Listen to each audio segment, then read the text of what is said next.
യുവകലാസാഹിതിയുടെ നേതൃത്വത്തിൽ കോഴിക്കോട് 8/8/2026 ശനിയാഴ്ച കോഴിക്കോട് സമയം രാവിലെ 10 മണിക്ക് വനിതാ കലാസാഹിതിയുടെ കൺവെൻഷനും പുതിയ ഭാരവാഹികളെ തിരഞ്ഞെടുക്കലും കാവ്യസദസ്സും നടന്നു.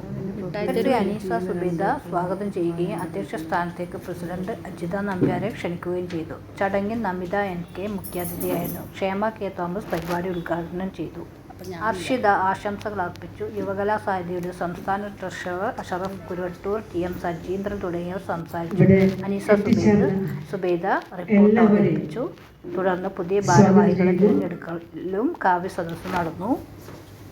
കാവ്യസദസ്സിൽ അജിത മാധവ്, റുക്സാന കപ്പൂടി, ശ്രീജ ചാളന്നൂർ, റജീന കടലുണ്ടി, അനീസ സുബൈദ, കൃഷ്ണ തുടങ്ങിയവർ കവിതകൾ അവതരിപ്പിച്ചു. പുതിയ ഭാരവാഹികൾ പ്രസിഡന്റ് സുമതി ഹരിഹരൻ, വൈസ് പ്രസിഡന്റുമാർ Aneesa Zubaida, KR Sheeba, Chiramal, KP Sajitha, secretary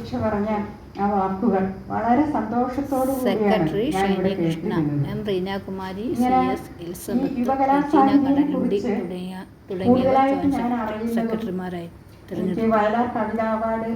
ഏകദേശം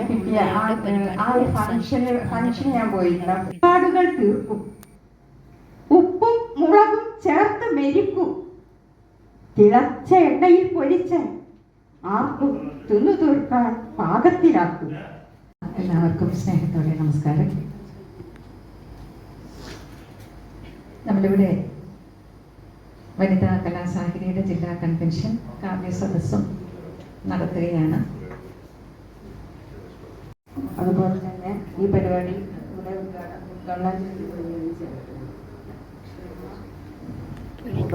പേരൊന്നും കറക്റ്റ് എനിക്കറിയില്ല, ഒന്നും പറയുന്നില്ല, വളരെ വേഗം നിർത്തും.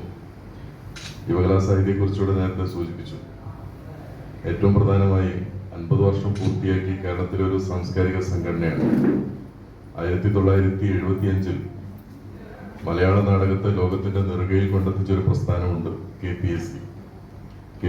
യുവകലാസാഹിതി വനിതാ കലാസാഹിതി കോഴിക്കോട് ജില്ലാ കമ്മിറ്റിയുടെ 2024, 25, 26 ഓഗസ്റ്റ് മാസം 7-ാം തീയതി വരെയുള്ള പ്രവർത്തന റിപ്പോർട്ട്. പ്രസിഡന്റ് ഗിരിജ കായലോട്ട്. ഇന്ന് ഇവിടെ ഉദ്ഘാടനം ചെയ്ത ക്ഷേമ, അതേപോലെ അജിത നമ്പ്യാർ, അനുസരിച്ച് അശ്വത്ത്, എല്ലാവരും ഒരുപാട് കാര്യങ്ങൾ പറഞ്ഞു. അപ്പോൾ വനിതകളെ കുറിച്ച് കൂടുതൽ പറഞ്ഞതുകൊണ്ട്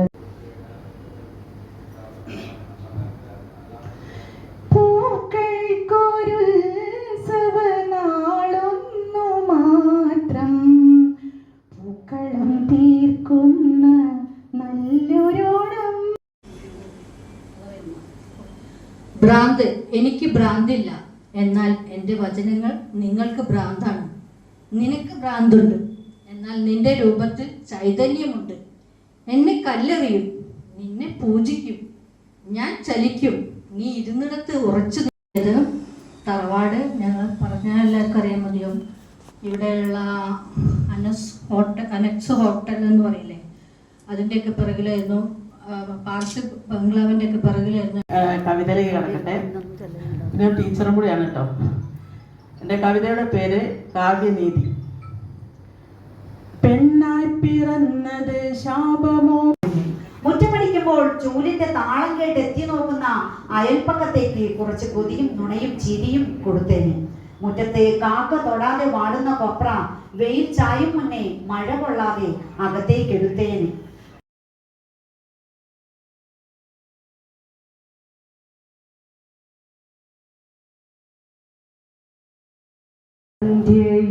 ഒപ്പം കുളിർ കാറ്റും ധനുമാസ കുളിരാവിൽ ഓർമ്മയുടെ ചെങ്കൂതീര കടിഞ്ഞാടില്ലാതെ ചുമ്മാ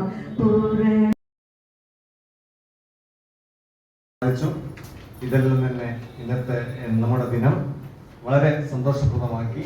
ഈ ദിനം നമുക്ക് ഒരിക്കലും മറന്നു പോകാത്ത ഒരു ദിനമായി മാറിയതിൽ സന്തോഷമുണ്ട്. യുവകലാസാഹിതിയുടെ ഈ വനിതാ കലാസാഹിതിയുടെ ഈ പരിപാടിയിൽ പങ്കെടുത്ത എല്ലാവരെയും